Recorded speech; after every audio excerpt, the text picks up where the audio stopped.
ہمارے ہندوستانی میڈیا میں اکثر یہ بات سننے میں آتی ہے، اور لوگ جب مباحثہ کرتے ہیں اور کسی طرح کی کوئی ڈبیٹ ہوتی ہے تو اس ڈبیٹ میں یہ بات آنے لگتی ہے کہ مسلمان جہاں جہاں رہتے ہیں وہاں پر بدامنی ہے، کہ جہاں جہاں بھی مسلمان ہوتے ہیں وہاں پر بدامنی ہوتی ہے۔ یہ پھر مثال کے طور پر وہ کچھ ممالک کا نام لیتے ہیں، مثال کے طور پر ملک شام کا نام لیتے ہیں، یمن کا نام لیتے ہیں، لیبیا کا نام لیتے ہیں، فلسطین کا نام لیتے ہیں۔ اسی طریقے سے ابھی سوڈان میں حالات اچھے نہیں ہیں تو سوڈان کا بھی نام وہ لے سکتے ہیں، ان کو حق ہے، کیونکہ وہ ان ملکوں کا نام لے کر کے وہ یہ دلیل پیش کرتے ہیں کہ جہاں جہاں مسلمان رہتے ہیں وہاں وہاں پر بدامنی رہتی ہے۔ تو ہندوستان میں جو یہ 30 کروڑ مسلمان ہیں، یہ اگر پاور میں آ گئے، طاقت میں آ گئے اور ان کو کسی طرح کا کوئی اقتدار حاصل ہو گیا تو بدامنی آ جائے گی۔ وہ اصل میں کہنا یہ چاہتے ہیں، اور وہ یہ کہتے ہیں کہ جہاں جہاں پر ان کو اقتدار حاصل ہے وہاں وہاں پر بدامنی ہے۔ پہلی بات تو یہ سمجھنے کی ہے کہ کیا واقعی مسلمان بدامن ہوتے ہیں، اور جہاں جہاں مسلمان رہتے ہیں وہاں وہاں پر بدامنی ہو جاتی ہے؟ کیا یہ حقیقت ہے؟ اس بات کو اچھی طریقے سے سمجھنے کی ضرورت ہے، اور اس کو اچھے طریقے سے اس کا تجزیہ کرنے کی ضرورت ہے۔ پہلے تو ہم یہ دیکھتے ہیں کہ پورے ورلڈ میں کتنے مسلم ممالک ہیں۔ OIC جو ہے، آرگنائزیشن آف اسلامک کوآپریشن، سعودی عرب نے بنا رکھا ہے، اس کے 57 ممبر مسلم ممالک ہیں۔ ان 57 ممبر مسلم ممالک میں سے 4 یا 5 ملک ایسے ہیں جہاں پر حقیقت میں بدامنی ہے۔ تو کیا یہ بدامنی اس وجہ سے ہے کہ وہاں پر مسلمان رہتے ہیں، یا بدامنی کی کوئی اور وجہ ہے؟ پہلے تو لاجک کو سمجھنا چاہیے۔ ایک انسان کے پاس اگر عقل ہے تو وہ اپنی عقل کا صحیح استعمال کرے کہ بھائی 57 مسلم ممالک ہیں، اور 57 مسلم ممالک میں سے 4 یا 5 ملک ایسے ہیں جہاں پر بدامنی ہے۔ ہم بھی اس بات کو کہتے ہیں، ہم بھی اس بات کو مانتے ہیں۔ تو ان 4 یا 5 ملکوں ہی میں بدامنی کیوں ہے، اور بقیہ جو 52 ممالک ہیں ان 52 ممالک میں بدامنی کیوں نہیں ہے؟ یہیں پر ان کی لاجک اور ان کی عقل ختم ہو جاتی ہے۔ ان کو تو اتنی بات کو سامنے رکھ کر تجزیہ کر لینا چاہیے تھا، اور یہ کہہ دینا چاہیے تھا کہ نہیں ایسا نہیں ہے، لیکن نہیں، ان کے دل میں بھی کھوٹ ہے، ان کو بھی دلیل تلاش کر کے لانا ہے اور پیش کرنا ہے۔ اچھا، ان کو یہ بات بھی معلوم ہے، ایسی بات نہیں ہے، وہ اتنے بیوقوف لوگ نہیں ہوتے ہیں جو میڈیا ہاؤسز میں، پلانٹڈ میڈیا ہاؤسز میں بیٹھ کر کے یہ جو گفتگو کرتے ہیں تو ان کو یہ بات معلوم نہیں کہ یہاں پر بدامنی کیوں ہے۔ کیا ان کو یہ بات معلوم نہیں ہے کہ فلسطین میں بدامنی کیوں ہے؟ کیا پوری دنیا نے احتجاج کیا اور پوری دنیا نے یہ کہا کہ اسرائیل ظلم کر رہا ہے؟ اسرائیل تو وہاں پر ایک تھوپا ہوا ملک ہے برطانیہ اور امریکہ کے ذریعے، وہ تو پوری کی پوری جو سرزمین ہے وہ فلسطینیوں کی ہے۔ تو کیا وہاں پر فلسطین جو اپنی زمین کو بچانے کے لیے اور اپنے وجود کو بچانے کے لیے اور اپنے مذہبی عبادت گاہ مسجد اقصیٰ کو بچانے کے لیے احتجاج کر رہے ہیں تو وہ بدامن ہو گئے؟ کیا وہاں پر بدامنی کی وجہ مسلمان ہے یا یہودی ہے؟ وہاں پر بدامنی کی وجہ اسرائیل ہے یا فلسطین ہے؟ کیا یہ بات سمجھ میں نہیں آ رہی ہے؟ یعنی اتنی موٹی سی بات سمجھ میں نہیں آتی ہے۔ اچھا، اس کے بغل میں ایک ملک ہے جس کا نام ملک شام ہے۔ اصل میں پہلے کبھی فلسطین بھی ملک شام ہی کا حصہ ہوتا تھا، ملک شام ہی کا صوبہ ہوا کرتا تھا۔ ملک شام میں بدامنی، اب وہاں پر احمد الشرا کی حکومت ہے۔ تو ملک شام میں بدامنی کیوں ہے؟ کیا آپ نے کبھی ریسرچ کیا؟ کیا آپ نے کبھی تحقیق کیا؟ کیا آپ نے کبھی اس معاملے پر سنجیدگی سے غور و فکر کرنے کی کوشش کی کہ ملک شام میں بدامنی کیوں ہے؟ ملک شام میں امریکہ کا ہاتھ ہے اور اسرائیل کا ہاتھ ہے۔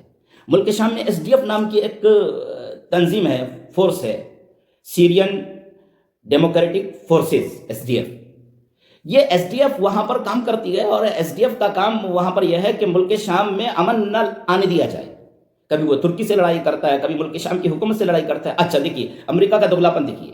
امریکہ ایک طرف احمد الشرا کی حکومت کو سپورٹ کرتا ہے۔ احمد الشرا نے جب وہاں پر ایک سیاسی اور فوجی انقلاب لایا اور وہاں پر اس کی حکومت بن گئی اور وہ رئیس شام بن گیا، شام کا بھی وہ شام جمہوریہ کا بھی وہ امیر ہے، رئیس ہیں، تو ان کو بلا کر کے ان کی پیٹھ تھپ تھپاتے ہیں، اور ان کو ٹرمپ صاحب، امریکہ کے صدر صاحب، یہ کہتے ہیں کہ یہ ایک جوشیلا اور محنتی نوجوان ہے۔ ایک طرف ان کو سپورٹ کرتے ہیں اور دوسری طرف SDF کو بالکل ریکارڈڈ ہے $130 ملین کا اس نے مدد کی ہے، اس کو مدد کرتے ہیں اور دونوں میں لڑائی کرواتے ہیں۔ تو وہاں پر لڑائی کون کروا رہا ہے؟ مسلمان ہیں اس لیے بدامنی ہے، یا امریکہ وہاں پر لڑائی کروا رہا ہے تاکہ وہ اسرائیل کو مضبوط کریں؟ اچھا، یمن میں لڑائی کون کروا رہا ہے بھائی؟ معلوم نہیں ہے کہ یمن میں جا کر کے بم گرا کر کے کون آتا ہے؟ امریکہ اور اسرائیل آتا ہے، سعودی عرب آتا ہے۔ اچھا، سعودی عرب کی کچھ اپنی مجبوریاں ہیں جس کی وجہ سے سعودی عرب بھی وہاں پر آ جاتا ہے، یا امریکہ کے ساتھ مل کر کے ان کو آنا وہاں پر مجبوری ہے۔ لیکن وہاں پر بدامنی کس کی وجہ سے ہے؟ کیا وہاں پر یمن کے جو مسلمان ہیں ان کی وجہ سے ہے، یا پھر ان کی وجہ سے ہے جو وہاں کے ریسورسز پر قبضہ کرنا چاہتا ہے؟ اچھا، لیبیا میں بدامنی ہے، ہم مانتے ہیں۔ کیوں بدامنی ہے بھائی؟ معمر قذافی کی وہاں پر حکومت تھی، پرامن ماحول تھا، دودھ کی نہریں بہتی تھی، وہ زمین سونا اگلتی تھی۔ کسی طرح کی کوئی پریشانی نہیں تھی، وہاں پر تیل کا خزانہ تھا. معلوم ہے، ریسرچ کیجئے، تحقیق کیجئے، صرف مسلمانوں کو بدنام مت کیجئے کہ وہاں پر فرانس کی 38 کمپنیاں تیل نکالنے میں کام کر رہی ہیں، اور وہ 38 کمپنیاں فرانس کی ہے، اور فرانس نے ہی حکومت پر حملہ کیا تھا، اور فرانس نے ہی وہاں پر بدامنی پھیلائی ہے. اور آپ یہ کہتے ہیں کہ لیبیا میں مسلمان ہیں اس لیے وجہ سے بدامنی ہے. آپ کو معلوم ہے سوڈان میں ابھی بدامنی ہے، انسانی بحران آیا ہوا ہے، انسانوں کو پکڑ پکڑ کر مارا جا رہا ہے. پتہ ہے کون لوگ کر رہے ہیں؟ UAE، وہاں پر یہ جو متحدہ عرب امارات ہے، جو ابراہیم ایکارڈ میں آ گیا ہے. ابراہیم ایکارڈ معلوم تو ہے؟ ابراہیم ایکارڈ کیا چیز ہے؟ یعنی ابراہیمک ادیان کا ایک اجتماعی پلیٹ فارم ٹرمپ صاحب نے بنوایا ہے. دبئی اس میں شامل ہو گیا ہے، متحدہ عرب امارات اس میں شامل ہو گیا ہے. اب وہ اسرائیل کے اشارے پر وہاں پر اپنا ڈونیشن بھیج رہا ہے، اور وہاں کی ایک فریق کو مضبوط کر رہا ہے، اور وہاں کی ایک فریق کو طاقت دے رہا ہے تاکہ وہ دوسرے فریق سے لڑے. تو کون لڑائی کر رہا ہے وہاں پر؟ اسرائیل کر رہا ہے.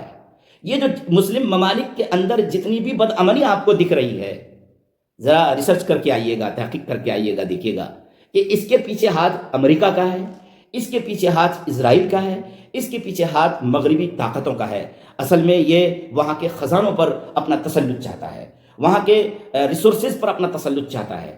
مسلمان بدامن نہیں ہے، ورنہ آپ ان دیگر اور 52 ممالک میں چلے جائیے، وہاں تو مسلمان پرسکون ہیں، وہاں پر تو کسی طرح کی کوئی پریشانی نہیں ہے. لہذا آپ مثال پیش کرنے سے پہلے ریسرچ کر لیا کیجیے گا. اور جو ہندوستان میں 20-25 کروڑ مسلمان ہیں نا، ان مسلمانوں کے سلسلے میں آپ اس طرح کی گندی زبان استعمال مت کیجیے گا. یہاں کے مسلمان جتنے پرامن ہیں، شاید کہ پورے ورلڈ میں مسلمان کہیں پر اتنے پرامن ہو سکتے ہیں. ایک اخبار میں خبر چھپی تھی کہ سب سے زیادہ پرامن علاقہ جامع مسجد کا علاقہ ہے، جہاں پر کسی طرح کا کوئی دنگا، کوئی فساد اور کسی طرح کی کوئی پریشانی نہیں ہوتی ہے. ہندوستان کے مسلمانوں کو بدنام کرنے کی یہ جو آپ لوگوں نے کوششیں جاری کر رکھی ہے، اس کو بند کیجیے، اور یہ کہنا بھی بند کیجیے کہ پوری دنیا میں جہاں جہاں مسلمان ہیں وہاں پر بدامنی ہے. بدامنی مسلمانوں کی وجہ سے نہیں ہے، بدامنی وہاں پر باطل طاقتوں کی وجہ سے ہے. مسلمان تو پرامن ہے. اسلام کا پیغام سلامتی کا پیغام ہے، ایمان کا پیغام امن کا پیغام ہے. لہذا امن اور سلامتی کا جو مرکز ہے وہ اسلام ہے، وہ مسلمان ہے. مسلمان کبھی بدامن نہیں ہو سکتے ہیں. اللہ پوری دنیا کے لوگوں کو ہدایت نصیب فرمائے.